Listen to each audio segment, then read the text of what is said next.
जी व्यास साहब, जिला परिषद सीईओ शिल्पा जी, साथ ही अनिल डांगी साहब, जिला प्रमुख पहले रही मैम सुशीला जी सालवी, मंजू पोखड़ा जी, साथ ही इस प्रोग्राम को संचालित करने का जिम्मा और अध्यक्ष के रूप में पूरी यूआईटी चेयरमैन भी हम आज सब इस छत के नीचे बैठे हैं, ये बढ़ाने वाले भी भाई अक्षय जी त्रिपाठी साहब और इनके सहयोगी भाई राजेश जी वकील साहब,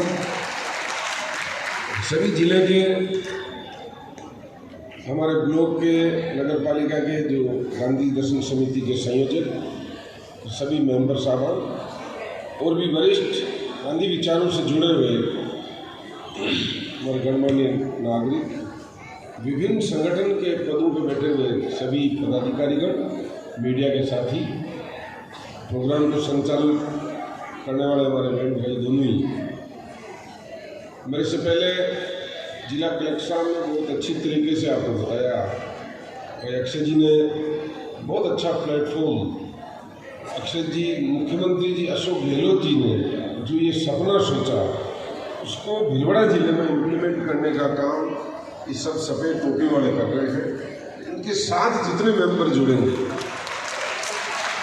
गारंटी से कह सकते हैं कि भीलवाड़ा में अमन चैन शांति हो सकती है। गांधी जी के जीवन पे दर्शन पर प्रकाश डालने का काम बीपी राय साहब पूरी तरीके से करेंगे, हम सब लोग उनको सुनेंगे। उन्होंने वर्षों से इस पर कई अच्छी तरीके से पढ़ाई की है, इसको समझा, देश के विभिन्न हिस्सों में इसको प्रचारित भी किया। लेकिन मोटे मोटे तौर पे जो मुझे भी कई बार पढ़ने का मौका मिलता या आपस में बैठ के सुनने का, ऐसे प्रोग्राम में जाने का मौका मिलता कि हिंदुस्तान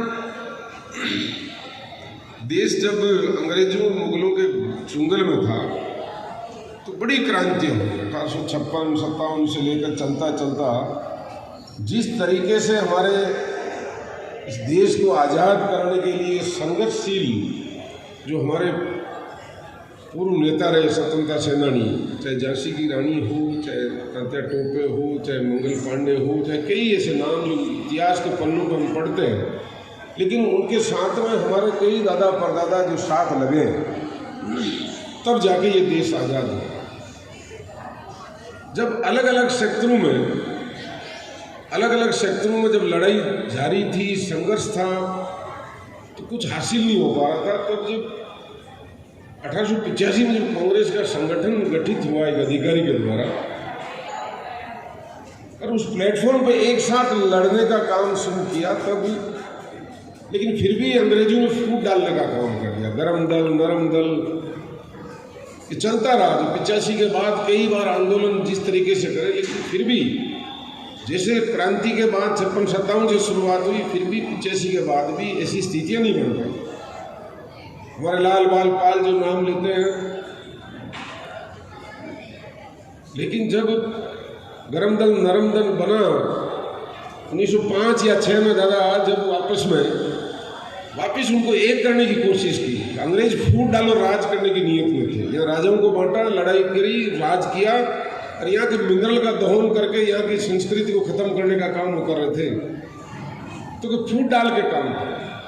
लेकिन जब 11 बार नेहरू जी आए, 12-13 में जब महात्मा गांधी जी पधारे, उन्होंने व्यवस्थित तरीके से, अब देखो उनका जीवन पढ़ो, किस तरीके से उन्होंने इस कांग्रेस को संभाला। अखिल भारत जो कांग्रेस पार्टी ने केवल पार्टी नहीं, एक विचार लोगों में पनपाया, कोई अन्य पार्टी नहीं थी। केवल उन्होंने इस चीज को समझा कि इनसे जिस तरीके से लड़ाई लड़ी, इतने लोग हमारे शहीद हो गए, फिर भी इनके कोई राज से टकराना आसान नहीं होता। उठा के फांसी, जेल, काले पानी की सजा।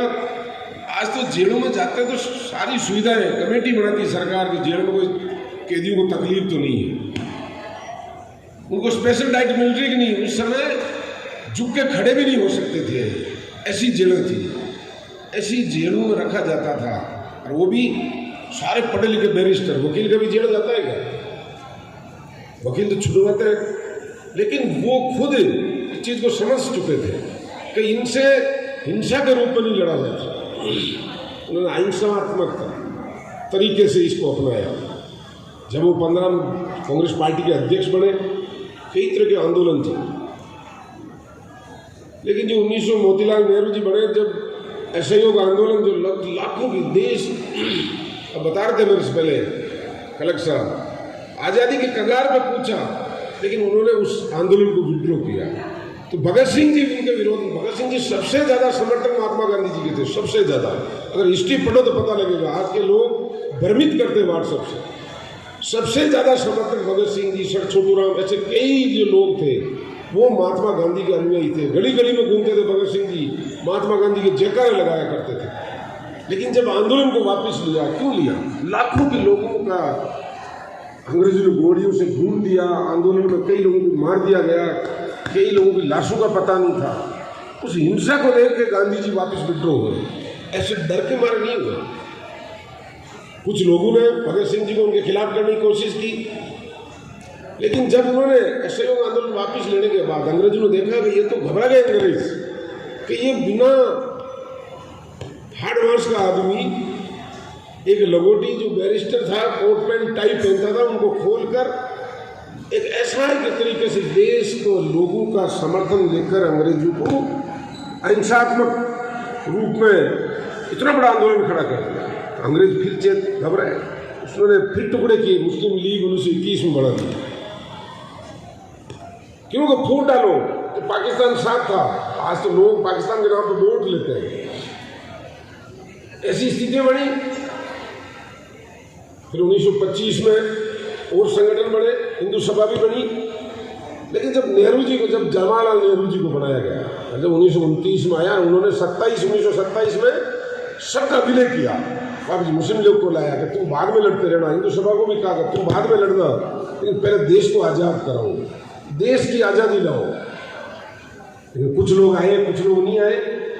लेकिन जब उन्होंने पंडित जवाहरलाल नेहरू जी की लाहौर में पहली बार जब झंडा फहराया गया तिरंगा का, तो 3 रंग दिए गए उसमें, बड़े मशक्कत के बाद, बड़ी पूरी संस्कृति को उन 3 रंगों में सजोया, पूरी जातीय, पूरे धर्म, पूरे संस्कार को उस 3 रंग में सजोया।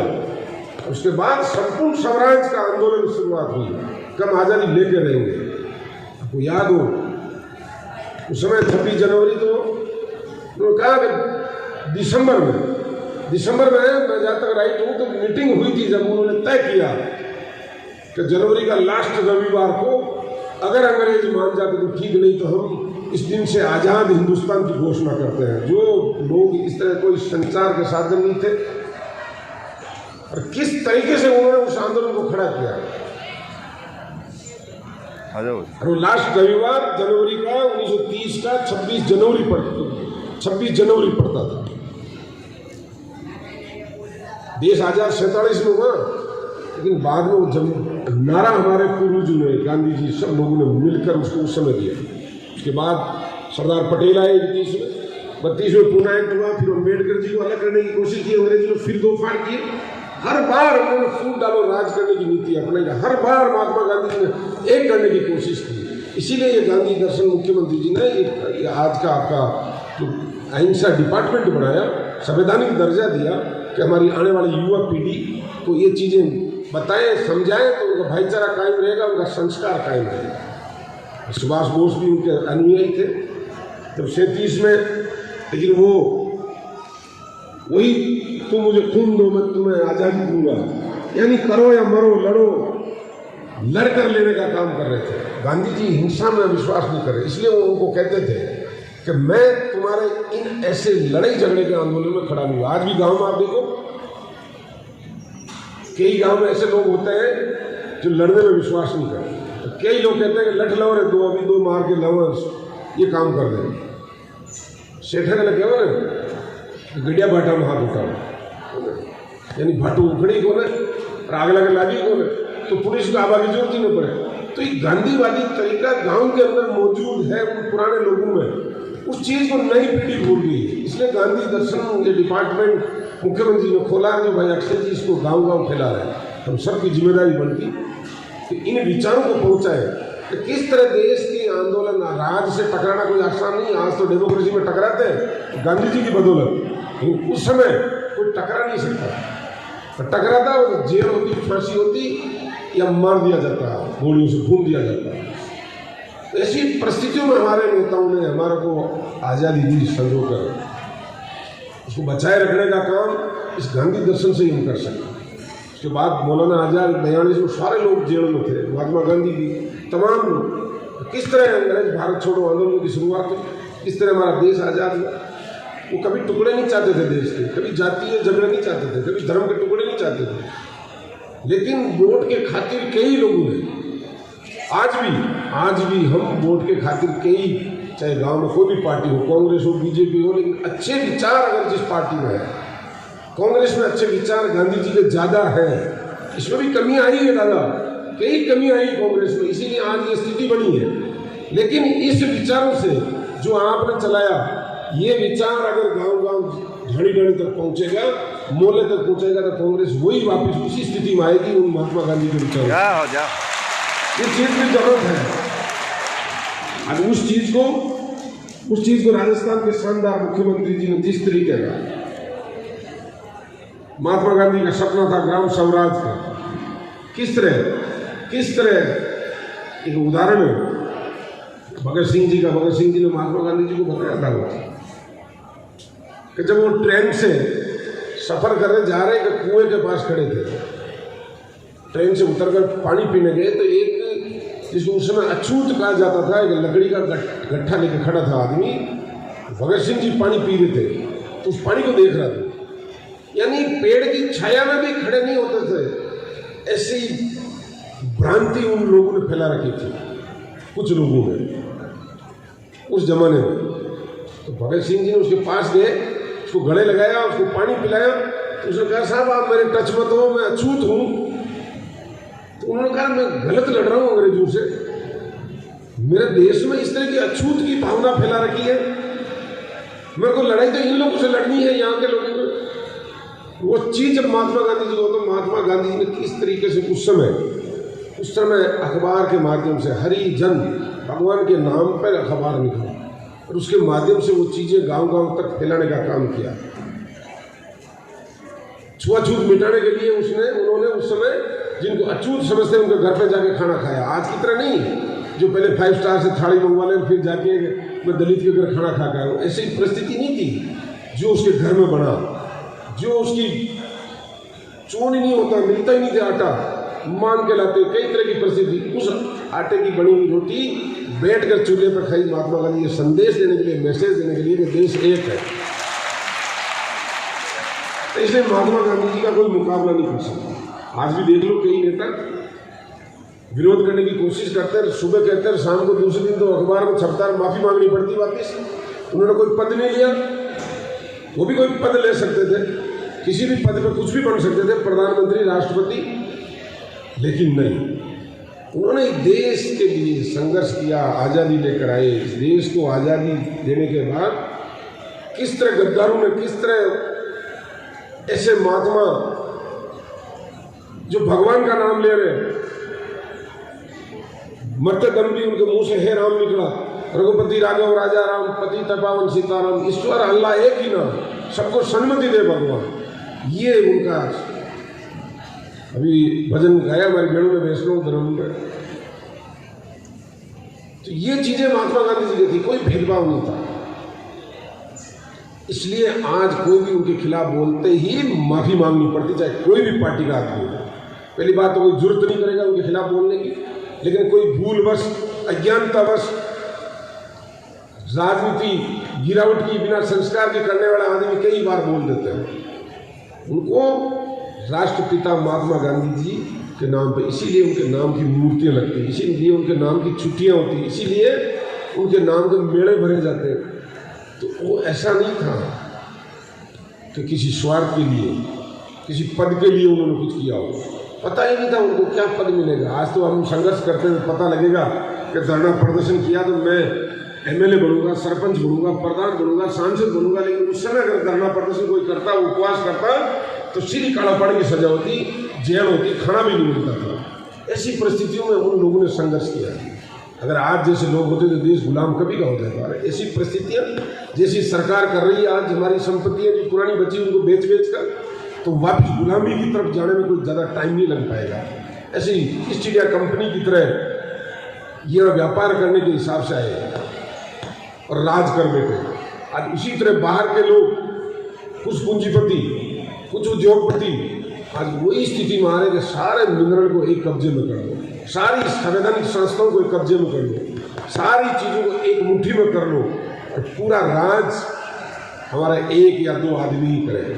ये सोच गांधी जी की नहीं थी। गांधी जी ने कहा कि सब ग्राम स्वराज, सभी आम आदमी जुड़े, कोई भी जाति हो, कोई भी धर्म हो, बच्चा हो, बच्ची हो, सबको अधिकार मिले, पढ़ने का अधिकार मिले, रहने का अधिकार मिले, कोई कहीं जा सकता, आ सकता।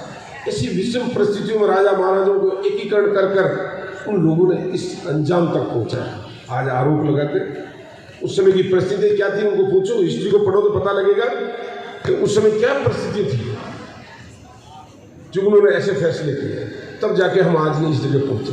तो मेरा तो करबद्ध निवेदन है आप लोगों को कि भाई अक्षय जी ने जो बीड़ा उठा रखा है इस जिले में, उसको सहयोग करते हुए, ये हमारे तो राजनीतिक बीड़ा नहीं है, ये हमारे संस्कारों का बीड़ा है। हमारे परिवार किस तरह मजबूत हो, किस तरह जॉइंट परिवार जब एक ही का एक हुआ करते थे, और चाहे जैसी आपदा को सहन करके वो परिवार मजबूती से निकलता था, कैसी भी विपदा जो, कैसी भी आपदा, तो उस गांधीवादी विचारों से वो निकलता था। उन विचारों को अगर हमारे परिवारों में पहुंचाएंगे तो हमारे बहन को बहन, भाई को भाई, बाप को बाप, माँ को माँ समझने का काम इन संस्कारों में आएगा। जो घटती हुई संस्कारिता जो हमारे जहन में गोली जा रही है, मुगलों ने 600-650 साल राज किया, वो इस देश को नहीं तोड़ पाए। अंग्रेजों ने 250 साल राज किया, लेकिन उन्होंने कहा कि इनकी शिक्षा को तोड़ दो, इनके संस्कार तोड़ दो। उन संस्कारों पर चोट पहुंचाई। मुगलों से जितना खतरा नहीं था जितना अंग्रेजों से खतरा था, उस चीज़ को महात्मा गांधी जी ने कि ऐसे संस्कार दो, हमारी पढ़ाई में वो चीज़ें लाए। तो ये जो गांधी दर्शन समिति जो जिस तरह काम कर रही है, जो सब भाइयों को हर गांव, हर पंचायत, धीरे धीरे संभाग स्टेट लेवल पे था, फिर संभाग पे, आज जिले लेवल पे, फिर ब्लॉक लेवल पे, फिर पंचायत लेवल पे, फिर गांव लेवल पे, फिर बूथ लेवल पे, उन चीज़ों को जो परवाह मत करो, कोई एक आदमी आ रहा है, 2 आदमी आ रहा है, बिल्कुल परवाह मत करो, कोई आ रहा नहीं, लेकिन जोड़ने का काम करो। चाहे वो किसी भी पार्टी का हो, चाहे वो किसी भी संगठन का हो। गांधी जी ने कभी नहीं कहा कि अगर उसके विचार बदले तो स्वतः ही हमारे साथ होगा, क्योंकि इसके विचार ही हमारे कानून में ही वही चीज़ें, हमारे सनातन धर्म में वो चीज़ें, हमारे हिंदू धर्म में वो चीज़ें, हमारे मुस्लिम धर्म में वो चीज़ें, हमारे सिख धर्म में वो चीज़ें, हमारे ईसाई धर्म में वो चीज़ें, हर धर्म हर जाति में वो चीज़ें जो गांधी जी ने सिखाई है। इस विचारों को अगर हम गांव तक पहुंचाएंगे तो सबसे बड़ा फायदा होगा, हमारा घर मजबूत होगा, संस्कार अच्छा आएंगे तो गांव मजबूत होगा, तो हमारा देश मजबूत होगा। बांटने से देश मजबूत नहीं होगा, पद लेकर वोट लेकर जीतने से देश मजबूत नहीं होगा, प्रधानमंत्री मुख्यमंत्री बनकर, एमएलए मंत्री बनकर देश एक नहीं होगा। मजबूत होगा गांधी जी के विचारों को, और वो विचार इस संस्था के द्वारा दिए जा रहे हैं। अगर इन विचारों को घर घर तक पहुंचा दिया तो देश मजबूत होगा, घर भी एक रहेगा। मेरा इस मौके पर इतना ही निवेदन, आप सब लोग पधारे उसके लिए बहुत बहुत धन्यवाद। उम्मीद करता हूँ